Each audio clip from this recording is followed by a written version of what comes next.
For several weeks, an object designated 3I/Atlas was just another data point on a screen, a silent traveler drifting through the cold outer edges of our solar systems. Initial observations from ground-based telescopes logged it as a comet, a standard classification for icy bodies believed to originate from the distant Oort cloud. It was a routine label for what seemed like a routine discovery. That label would not last. The object refused to behave like any comet ever recorded. As it drew closer to the Sun, astronomers waited for the telltale sign of a coma, the vast cloud of gas and dust that should have boiled off its surface. But no coma appeared. The space around 3I/Atlas remained perfectly clear, a profound violation of cometary physics. Its trajectory was another puzzle. While influenced by the Sun's gravity, its path was unusually smooth, too precise for a chaotic piece of ice and rock. Furthermore, its rotation was far too stable. Comets tumble end over end, but this object spun on its axis with a steady, predictable rhythm. The final anomaly that forced a re-evaluation was its albedo, a measure of how it reflected light. The object was exceptionally bright, returning a high percentage of the sunlight that struck it. This suggested a smooth, uniform surface, entirely inconsistent with the dark, porous, and dirty exterior of a typical comet. It was reflecting light in a way that no natural object of its kind should. Faced with these mounting inconsistencies, mission planners at the Space Telescope Science Institute in Baltimore, Maryland, made a critical decision. They would redirect the most powerful observational instrument ever constructed, the James Webb Space Telescope, away from its deep space targets and point it at this enigma in our own cosmic backyard. The objective was straightforward: use Webb's unparalleled sensitivity to gather definitive data and finally determine the true nature of 3I/Atlas. The first data packets that returned from Webb were not visual images, but thermal readings. The telescope's mid-infrared instrument was tasked with measuring the object's heat signature, expecting to find the cold, uniform temperature of a lifeless rock drifting through the void. What it found instead was impossible. The sensitive instruments detected faint but distinct pulses of heat. These were not random thermal fluctuations. The emissions were structured, originating not from the surface being warmed by the sun, but from deep beneath the object's strange metallic crust. This initial discovery was so unusual it prompted an immediate escalation of the observation protocol. All hands on deck. Around-the-clock monitoring began. As more data flowed in from Webb's continuous stare, a deeply unsettling pattern started to solidify. The thermal pulses were not just present, they were rhythmic. They followed a slow, consistent beat, a steady rise and fall of thermal energy that seemed to emanate from the very core of what everyone had assumed was a dead piece of interstellar debris. Using sophisticated image enhancement techniques, researchers at NASA processed the infrared data, filtering out any possible background noise or interference. When the final images resolved, they showed the source of the heat. It was not a surface-level event, like a geyser of trapped gas venting into space. The heat was moving, originating from a single central point and radiating outwards in a repeating, almost biological pattern. Something inside 3I/Atlas was generating its own energy. Dr. Eileen Porter, a lead astrophysicist on the NASA observation team, later described the moment she first saw the processed data stream. She said it looked like a heartbeat, a slow, methodical pulse emanating from the center of the object. It was a pattern, she stated in a preliminary report, that had no known natural explanation in the entire field of astrophysics. The team's immediate instinct was to search for a conventional, non-biological explanation. They ran models exploring the possibility of strange thermal fluctuations, perhaps caused by a pocket of radioactive elements decaying deep within the object's core. They theorized it could be an instrumentation error, a ghost in the machine caused by the object's highly unusual reflective properties, confusing the telescope's sensors. But subsequent scans and cross-verification using multiple independent instruments on the Webb telescope systematically ruled out these possibilities. The near-infrared spectrograph confirmed the same temperature variations. The pulse remained constant, beating once every 41 seconds with the precision of a clock. And with each new observation cycle, the signal was growing measurably stronger. While the thermal team was analyzing the object's mysterious pulse, a separate group of scientists was focused on its chemical composition. For this, they used Webb's advanced spectrometers, instruments designed to read the chemical fingerprints of distant objects by analyzing the light that passes through any gases they might be releasing. The results from the spectrographs were, in many ways, even more shocking than the thermal readings. The instruments detected complex organic compounds in the extremely faint outgassing from 3I/Atlas. These were not the simple molecules of methane or carbon dioxide one might expect to find on a comet. They were the fundamental building blocks of biology. Webb's instruments confirmed, with a high degree of certainty, the presence of multiple amino acids. They found evidence of long, complex carbon chains, and they detected specific isotopes of phosphorus, a key element necessary for the formation of DNA and RNA as we understand it. Finding such a collection of molecules on a comet would have been a landmark discovery. Finding them associated with this object was something else entirely. The most confounding detail, however, was not the mere presence of these life-building compounds, but their apparent arrangement. They were not scattered randomly in a disorganized cloud of gas, which is what would happen if they were simply sublimating off a frozen surface. The data suggested these molecules were organized, forming structured molecular chains that bore a striking resemblance to biological tissue. As data continued to stream back to Earth, the profile of 3I/Atlas grew stranger with every passing hour. This was clearly not a frozen ball of ice and dust. A detailed analysis of its surface composition revealed it was encased in a shell composed of highly reflective metallic alloys. The primary elements were identified as titanium and vanadium, metals known for their extreme durability and resistance to heat. A third, primary element in the alloy remained unidentified, matching no known substance on the periodic table. Beneath that seemingly impenetrable shell, Webb's instruments were picking up subtle signals consistent with organized internal movement. The internal structure of the object appeared to be shifting, expanding, and contracting with the exact same 41-second rhythm as the heat pulse. It was as if the object was breathing, drawing something in and expelling it. But in the vacuum of space, there is no air to breathe. At this point, NASA convened an emergency, classified meeting. Every major observatory, both on the ground and in orbit, was immediately retasked to begin continuous, uninterrupted monitoring of 3I/Atlas. The Very Large Array in New Mexico, the Atacama Large Millimeter Array in Chile, and even the Hubble Space Telescope all turned their electronic eyes to the mysterious object. What happened next removed any lingering doubt that this was a natural phenomenon. For the first time in recorded history, an object of non-human origin appeared to react to being observed. As the James Webb Space Telescope focused its primary infrared sensors for a high-resolution scan of the object's core, the heat pattern inside 3I/Atlas abruptly changed. The pulse, which had been holding perfectly steady at a rhythm of 1 beat every 41 seconds, began to accelerate. It was a direct and immediate response to the focused energy from the telescope. It was as if the object not only felt the focus scan but was reacting to it. The steady, sleeping heartbeat was now a clear sign of something stirring, something becoming aware. Then, the unthinkable occurred.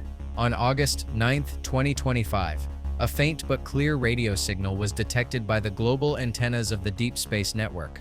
The signal was not a random burst of cosmic noise, nor was it a reflection of any Earth-based transmission. Its point of origin was confirmed to be 3I/Atlas. More specifically, the transmission came from within the object itself. The signal was incredibly brief, lasting for only 11 seconds before it stopped as suddenly as it had begun. Radio astronomers and cryptographers at NASA's Jet Propulsion Laboratory immediately began to analyze the transmission. It was not complex, but what it contained was profound. The signal was a simple repeating sequence of numbers, 2, 3, 5, 7, 11, 13, and continuing outwards. It was a list of prime numbers. In the scientific community, particularly in the search for extraterrestrial intelligence, a sequence of prime numbers is considered a universal, unmistakable sign of a non-natural intelligent source. Such a sequence is purely mathematical. It cannot be generated by any known natural cosmic process from pulsars to magnetars. In that moment, the scientists at NASA realized they were no longer studying a comet. They were studying something that was awake. According to the latest telemetry readings from the Webb telescope, the object had also started to move. Until this point, 3I/Atlas had been on a predictable, albeit unusual, trajectory through the solar system, moving under the influence of the sun's gravity. Now that had changed. Its path began to shift. A slow but deliberate course correction. It was purposefully aligning its trajectory to bring it closer to Earth's orbital path. When asked if this could be a coincidence, perhaps a gravitational nudge from a small, unseen object like a rogue asteroid, Dr. Porter gave a stark reply. She stated that based on the telemetry, there was no outside force acting on the object. The change in its path was the result of a controlled internal propulsion. It was, in her words, steering itself. In the days that followed, space agencies around the world scrambled to independently verify NASA's incredible findings. The European Space Agency's Operations Center in Darmstadt, Germany, Harvard's Center for Astrophysics, and even China's 500-meter aperture spherical telescope all confirmed the same unbelievable data.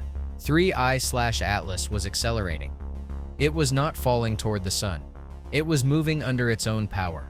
A controlled, continuous burn that was gently but constantly increasing its velocity. The new trajectory was not random. It was a precise, calculated course aimed directly for the inner solar system.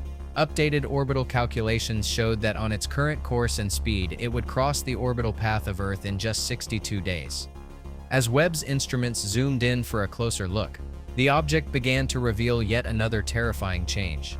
Faint, hairline cracks started appearing across its smooth, metallic surface.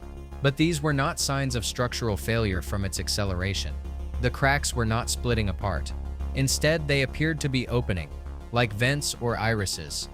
From these newly formed fissures, a soft blue light began to pulse outwards in rhythmic bursts, perfectly in sync with the accelerating internal heartbeat. Over the next several hours, the light intensified, shifting from a cool blue to a brilliant white heat. This was not a reflection of sunlight.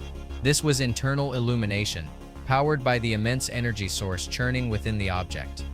Engineers at NASA's Jet Propulsion Laboratory likened the sight to windows lighting up inside a massive, dormant ship coming online. The analogy was chilling. If 3I/Atlas was a vessel, then the critical question became what was inside it. Shortly after the lights appeared, a new transmission arrived. This signal was completely different from the first simple sequence of primes. It was far stronger and was encoded in a broadcast frequency of much higher complexity. It was a clear, directed transmission, not a faint, exploratory ping. This was a message. Using advanced quantum filters to clean up the signal, researchers isolated a distinct pattern that repeated every 22 minutes. It was an artificial modulation, a deliberately structured waveform that bore all the hallmarks of language. The signal was not a flat tone. It broke into complex harmonics, forming distinct patterns that resembled syllables or words. Dr. Ethan Core, a linguistics and data specialist from Harvard, who was brought in to consult on the project, stated that it was unequivocally not random data. He described it as structured sound, a complex and layered signal. His preliminary conclusion was that someone or something was attempting to communicate. But communication was not the only new development. Webb's high-resolution sensors also detected micro-movements along the newly formed glowing cracks. Mass was shifting inside the object. The images were not yet clear enough to resolve fine detail, but they showed complex shapes that looked like tendrils or limbs or perhaps mechanical appendages, folding and unfolding in a slow, rhythmic motion. At the same time, the object's overall internal temperature began to rise dramatically. In the span of just a few hours, it increased by 43 degrees Kelvin, indicating a massive surge in internal activity. Whatever was inside 3I/Atlas, it was now fully awake and active. On August 29th, NASA's Deep Space Network recorded one final chilling event. As the James Webb Space Telescope continued its relentless tracking of the object, 3I/Atlas suddenly emitted a blindingly bright surge of energy. The flash was so intense that it briefly overloaded the Webb telescope's primary optical and infrared sensors, forcing them into a temporary safe mode. When the systems rebooted and came back online moments later, the situation had changed completely. The object was no longer on a slow, controlled path. It was moving directly toward Earth, accelerating faster than any comet or asteroid ever recorded.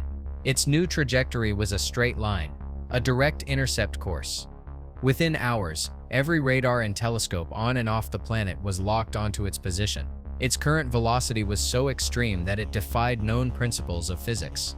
It suggested a form of propulsion that was far beyond human understanding. Propulsion requires an immense amount of energy, and no known material could survive the stresses of that kind of sustained acceleration. The question was, where was it getting the power? Harvard's latest hypothesis, shared across secure channels to other agencies, is that the object is alive. Not just alive in a biological sense, but alive as a living machine. The theory proposes that it is a biomechanical entity, a perfect fusion of organic biology and advanced unknown technology. This hypothetical organism could sustain itself, heal its own structure, and generate the unimaginable power needed to travel across the vast distances between star systems.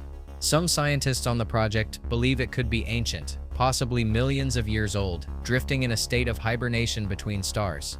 It may have been reawakened by the light of our sun, the pull of our gravity, or perhaps by the focused gaze of our own telescopes. And now it is coming closer. As of this moment, 3I/Atlas is less than 120 million kilometers from Earth, and its distance is closing with astonishing speed. Its internal pulses of light are no longer only visible to the James Webb Space Telescope. They can now be seen by mid-range observatories on Earth, flashing once every 17 seconds, faster and brighter. The time for scientific debate is over. The object previously designated 3I/Atlas is now less than 120 million kilometers from Earth, and its nature is no longer in question. It is artificial, it is intelligent, and it is on a direct intercept course. The steady clockwork pulse of light from its core now flashes once every 17 seconds, a rhythm visible not just to our most powerful telescopes, but to a growing number of mid-range observatories around the globe. The mystery has become a reality. In an unprecedented joint press conference broadcast from Washington, D.C., the administrators of NASA and the European Space Agency stood side by side to deliver the news to the world. The carefully worded announcement stripped away the speculation. They confirmed the object's controlled propulsion, its non-natural radio transmissions, and its impossible acceleration. They did not use the word alien or invasion, but the implication hung heavy in the air. The world was told that an object of unknown origin and advanced technology would enter our planet's vicinity in a matter of weeks. The public reaction was immediate and chaotic. Initial disbelief gave way to a global wave of uncertainty and fear. News channels began 24/7 coverage, their screens filled with telemetry data and artists' renderings of the metallic entity. The name 3I/Atlas, once a sterile astronomical designation, was replaced by 1,000 unofficial titles and media reports. The messenger, the visitor, the anomaly. Every new piece of data released by space agencies was scrutinized by millions, turning the world's population into armchair astronomers. Behind the scenes, the scientific scramble had entered a new frantic phase. The primary focus was now on the object's propulsion system. Teams of physicists at CERN and Fermilab worked around the clock, analyzing the energy signature of its burn. The numbers did not make sense. The energy required to accelerate an object of its estimated mass to such velocities defied the known laws of physics. It produced no recognizable exhaust plume, no thermal waste consistent with any engine humanity could conceive of. The leading hypothesis, once confined to the realm of pure theory, was that the object was somehow manipulating the fabric of space-time itself. Simultaneously, the effort to decode the second, more complex radio signal intensified. Dr. Ethan Core's team at Harvard, now working with cryptographers from the National Security Agency, confirmed the signal was not a language in any human sense. It was more like a multi-layered broadcast of pure data, structured with a mathematical complexity that was staggering. They had isolated certain repeating patterns, but the context remained elusive. It was like trying to read a single page torn from the middle of an infinite encyclopedia. As the object drew nearer, the James Webb Space Telescope, still locked onto the target, delivered images of astonishing new detail. The micro-movements inside the glowing fissures were now resolved with greater clarity. They were indeed appendages, a vast, intricate network of biomechanical limbs that were constantly in motion. They moved with a clear and deliberate purpose, appearing to reconfigure the object's internal structure, shifting modules and redirecting energy flows. The entity was not just traveling, it was preparing. Then, on September 3rd, at 1400 hours Greenwich Mean Time, the impossible happened yet again. 3I/Atlas began to slow down. The deceleration was as inexplicable as its acceleration had been. It was a controlled, steady braking maneuver, perfectly calculated to shed the immense velocity it had built up. This was the final absolute proof that the object was not a weaponized asteroid or a projectile. It was a vehicle, and it was preparing for arrival. The deceleration confirmed the object's intent was not to collide with Earth, but to achieve a stable position near it. This knowledge did little to calm the rising panic among global leaders. An impact was a simple catastrophe. An arrival was an infinitely more complex problem. Military defense systems across the planet were brought to their highest state of alert, but every analyst knew that conventional weapons would be useless against a technology that could manipulate gravity. During its braking phase, a new development was captured by Webb's unflinching gaze. Dozens of smaller objects, each estimated to be the size of a commercial airliner, began to detach from the main body.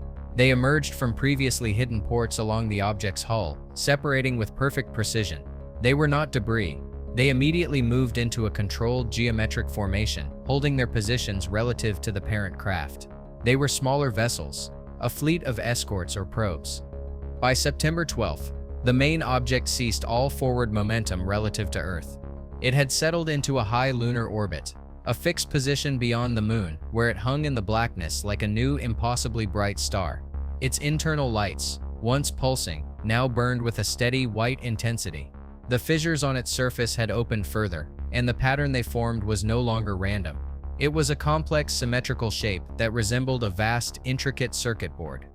The smaller probes, however, did not stop. After holding formation for several hours, they broke away from the main craft.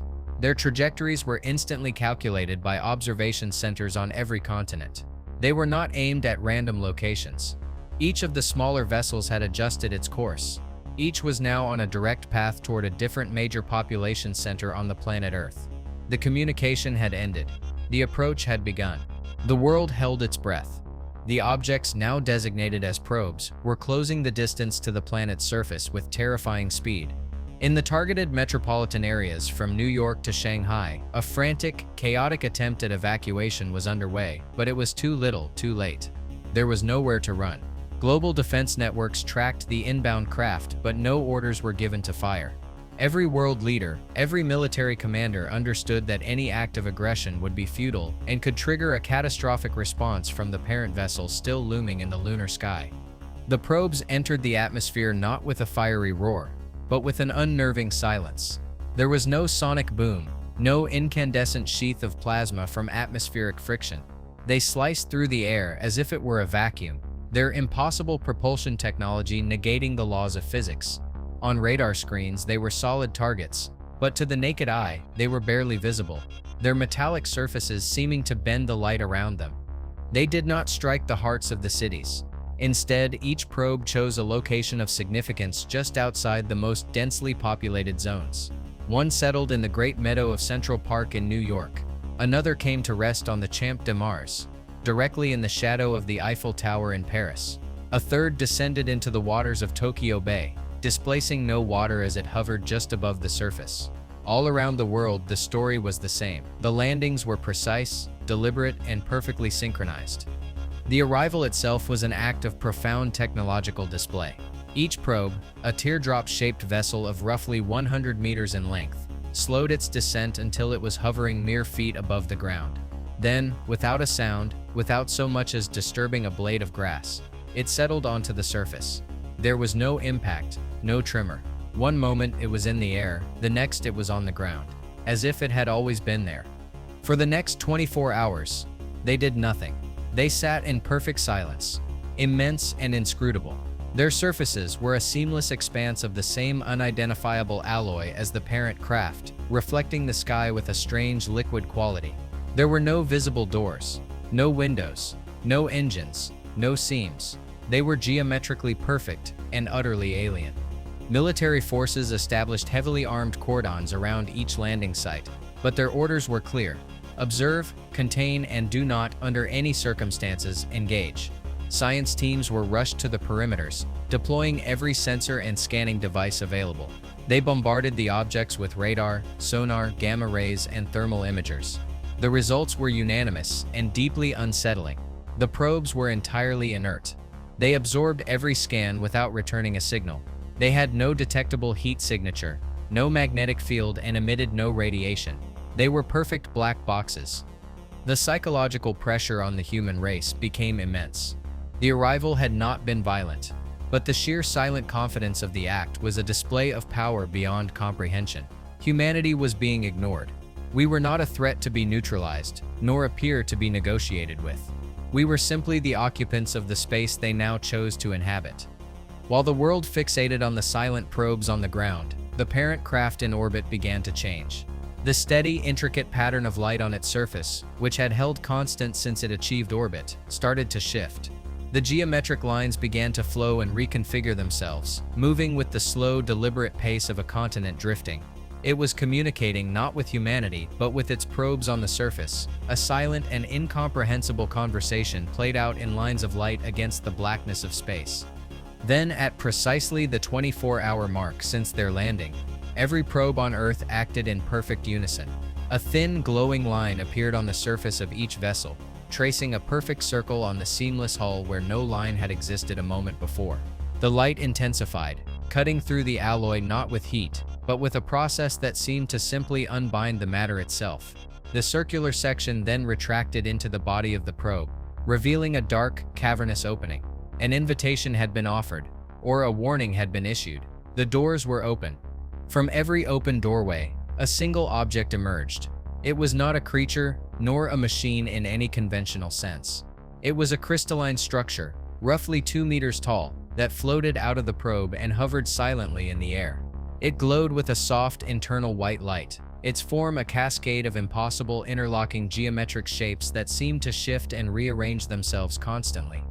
As soon as these crystalline devices were clear of the probes, they began to emit a low, resonant hum, a frequency just at the edge of human hearing. Simultaneously, each one projected a three-dimensional field of shimmering light in a 10-kilometer radius around itself. This field was harmless to physical matter. It passed through buildings, trees, and people as if they were not there. But it was not aimed at physical matter. It was aimed at consciousness. For every person within that field, the world changed. There was no sound, no spoken words, but a flood of pure, unmediated information poured directly into their minds. It was the data stream that Dr. Kaur's team had struggled to decipher, now broadcast in a form that bypassed language entirely. It was a torrent of understanding.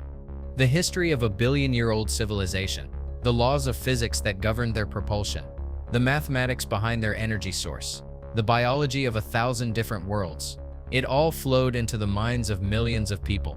It was a direct transfer of knowledge, an incomprehensible gift from a civilization that had transcended the need for speech.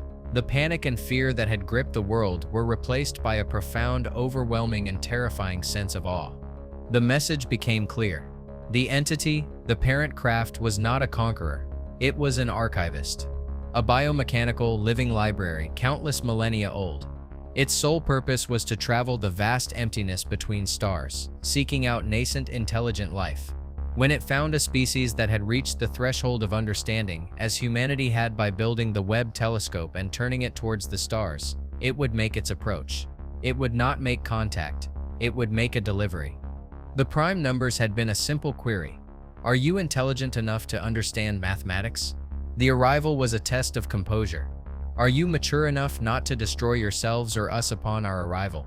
Humanity had, in its terrified paralysis, passed. This was our reward. A foundational dataset, the collected knowledge of an ancient traveler, designed to accelerate a young civilization's development and help it survive its own technological infancy. After 3 hours and 14 minutes, the broadcast ceased. The light fields collapsed, and the low hum faded into silence. The crystalline structures, their purpose fulfilled, floated back into the waiting probes. The circular doorways sealed behind them, leaving the hulls as seamless and perfect as they had been before. Then, in perfect unison, the probes lifted from the ground. Silently, effortlessly, they ascended back through the atmosphere, leaving behind nothing but indentations in the earth and a species forever altered. They rejoined the parent craft, which had been waiting patiently in the lunar sky, its light patterns now holding a final steady image, a complex star chart, with a clear and deliberate vector pointing towards the Andromeda galaxy. With its components reassembled, the great vessel flared with a brilliant white light. Without a sound, it accelerated from its stationary orbit to a speed that bent the light of the stars around it. In a flash, it was gone, vanished back into the deep space from which it came, continuing its endless journey. Humanity was left in the quiet aftermath. We were not conquered. We were not saved. We were given a gift. The challenge now is not an external threat, but the internal struggle of what to do with this impossible knowledge. The secrets to interstellar travel, to limitless energy, to the very building blocks of life, now exist in the minds of millions of ordinary people. The future of the human race will be determined not by our ability to explore the stars, but by our wisdom in handling the answers we were so unexpectedly given. The story of our species, we now understand, has only just begun.